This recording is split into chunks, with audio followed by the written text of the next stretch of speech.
नमस्कार, आप देख रहे हैं पुलिस महानगर। तो आइए शुरुआत करते हैं आज की कुछ खास खबरों से।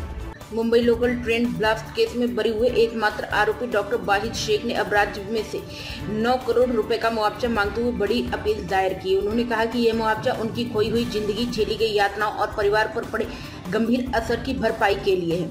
वाहिद शेख ने बातचीत में बताया कि मैंने 9 साल निर्दोष होकर जेल में बिताए। इस दौरान मेरी जिंदगी, कैरियर, सेहत और परिवार सब कुछ तबाह हो गया। अब मैं किसी दान, दया या खैरात का नहीं बल्कि न्याय की मांग कर रहा हूँ। 28 साल की उम्र में उन्हें ATS ने झूठे आरोपों के तहत गिरफ्तार किया था। वाहिद शेख ने कहा कि 2006 में 28 साल की उम्र में उन्हें ATS ने झूठे आरोपों के तहत गिरफ्तार किया और माकोका लगाकर जेल भेज दिया।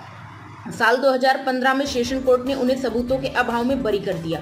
उनका कहना है कि जेल में रहने के दौरान उन्होंने कस्टोडियल टार्चर झेला। उनकी सेहत पर गहरा असर पड़ा है। पिता का निधन हो गया, मां मानसिक तनाव से बीमार है और परिवार पर 30 लाख रुपए का कर्ज चढ़ गया। उनकी पत्नी और बच्चों को भी समाज में अपना अपमान सहना पड़ा।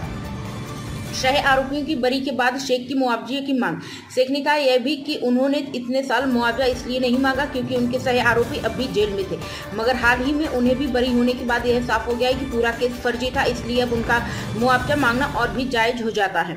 डॉक्टर वाहिद शेख ने कहा कि पैसे से मेरी जिंदगी के 9 साल वापस नहीं आ सकते, लेकिन यह मुआवजा उस अन्याय को स्वीकार करने और जिम्मेदारी तय करने का तरीका है। उन्होंने बताया कि इसके लिए उन्होंने राष्ट्रीय मानवाधिकार आयोग, राज्य मानवाधिकार आयोग, अल्पसंख्यक आयोग समेत कई संस्थाओं को अपनी शिकायत भेज दी और अपनी मांग जनता के सामने रख रहे हैं। अब तक की खबरों में बस इतना ही। ऐसे ही खबरों के लिए बने रहें हमारे साथ। तब तक के लिए नमस्कार।